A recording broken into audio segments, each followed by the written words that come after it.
Hey guys, welcome back. So this video is the part 2 of Limitless. In this video we're going to talk about the next step, motivation, and the third and the final methods of becoming limitless. So let's start with motivation. So to get motivation it's very simple, 3 step. First, purpose. You should know why you want to do it, multiply it with energy or inspiration, multiply with small steps. So let's take an example of you going from Bangalore to Delhi. First of all, you need to have a purpose. That means you need to should know why you want to go from Bangalore to Delhi. Maybe there is a meeting, maybe there is some conference, some event you want to join, or something you some family occasion, anything. So you should know the why of your act. So next is inspiration. Every human being get inspiration from two major factor. One is fear and the other is fame. So it is said that either you have a fear of losing something for which you do something, or you want the fame, or you want recognition because of which you do something. Recognition can be a promotion, it can be an award, it can be establishing something of your own.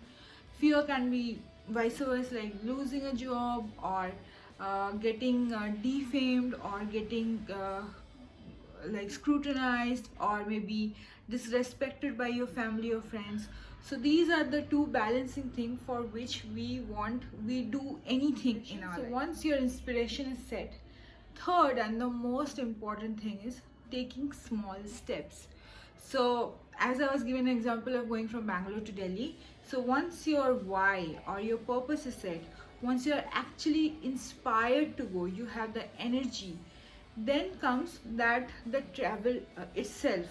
So you can break down the whole step into small steps. For example, packing your bags, booking the flight ticket, then maybe on the day of travel, calling a cab, an Uber, then getting into the airport, completing the all the like process in the airport, then actually getting into the flight and going to that journey, then again booking another cab to your hotel. So these are the small steps. It implies to anything. For example, if you want to start your own business, so you don't have to start it today. You can have a time frame. Maybe in another 2 years I'm going to do it. You should be knowing why you want to do that business, why you want to start that business. You should have the enough energy to actually carry on. You should be inspired to do it on a daily basis. It shouldn't be like in 1 week you are like tired and you are not motivated enough to do it. And third and the most important thing is, don't start a business in thinking like the holistic way. Take small steps, maybe getting the idea in another 1 month, or maybe getting the funds in another 3 months.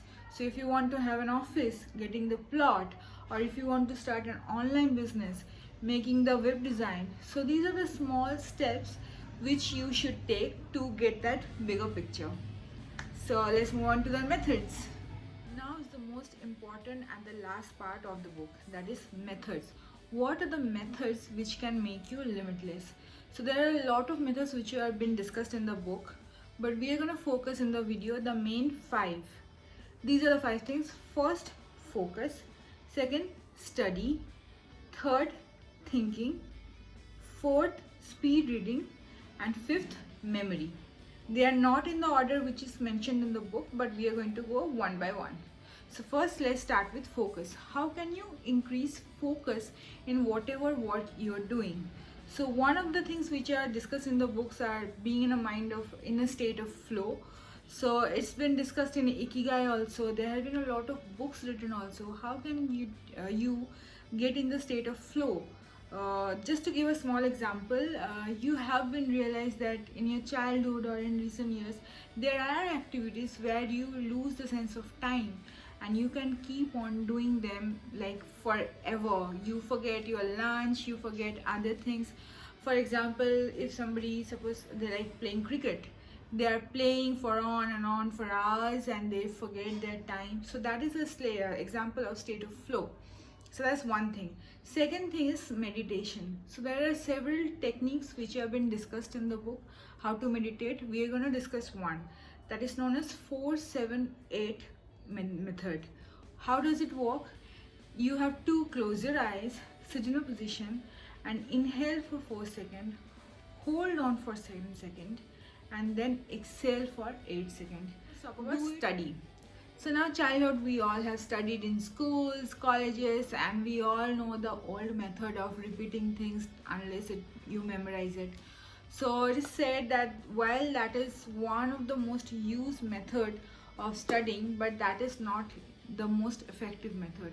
So there are various ways in which you can study, you can read, and you can remember things. Few of the external factors which affects our memory, which affects our concentrations, are been discussed in these books. For example, certain perfume, for example rosemary essential oil is a very strong uh, catalyst, you can say, to keep your memory strong. So whenever, suppose if you're studying for your very important exam, if you spray some rosemary oil in your room and then you start reading, your concentration will increase. For example, a kind of music, we all know rock music, they are very effective in improving concentration. Active recall, which has been emphasized in the books too much, is said that whenever you are reading something, whenever you are hearing something which you need to remember, if you do an exercise of active recall just after that, suppose maybe remembering from 1 to 10 or repeating from 10 to 1, so in this way also you can recall your whatever you have studied or whatever you have learned. Need to introduce why we need a good memory, because nobody likes a computer without a CPU, or a human who cannot remember things, they're of no good. So we all want to increase our memory, we all want to remember things which are important to us. So few of the methods which are discussed in the books. First is very important for us to know that human brain remembers images much more than data or words. So what you can do is transform every information, every important information that you need to remember, into image. For example, if I give you some random words like curtains, pipe, towel, phone, book, it's not easy for us to remember those random words.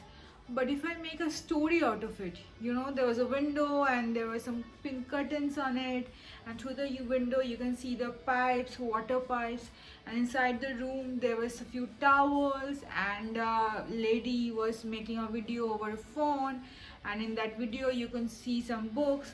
Now it becomes much easier for us to remember all the key words. So that's how you can remember anything much faster. That's one of the method which was very well elaborated. Okay. So fourth point is speed reading. How you can read more in the same time. That's one of the skills a lot of readers want to acquire. And a lot of us has also experienced that when we are reading a book, we tend to get bored, we tend to distract, we tend to start thinking something else. So all this problem can be solved by speed reading. What is speed reading? Increase the number of lines you are reading per minute. That's it. How you can do it? There are three main ways which are discussed. First, again, don't see the words as word or information. See them as images. So as human brain can retain image much faster or much longer, see them as images. Second thing, don't recall the words or the sentences in your mind.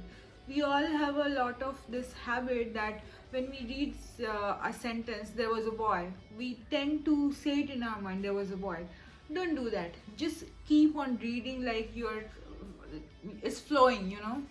Third and the most important thing is, when you're reading, if you really want to speed up, put fingers on every line like how you used to do in our childhood. That is a very effective way to keep your concentration in the book, at the same time to speed up the reading. One is thinking. So thinking mean analyzing here in this book. So whenever you are reading something, you are learning something new, how you are going to apply that or imply that in your life, that there comes the analysis part. So 6 hat, we all know all the 6 hat we have studied in our college and MBA. So the book talks about that.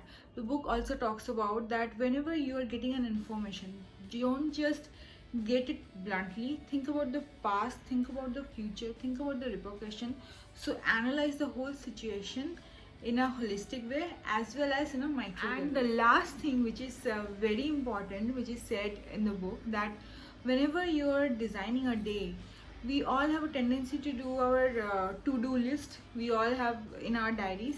It is also said that write down your not to-do list, that what are the things you don't want to do, or what are the distractions you want to remove from your life, so that you can focus in the thing which you want to actually do or which can actually benefit. So that's the video on the Jim Kwik Limitless book. These are the main points or the more important points which are discussed in the books. If you have liked any of the methods, or if you have liked any of the points, you can just comment in the comment section.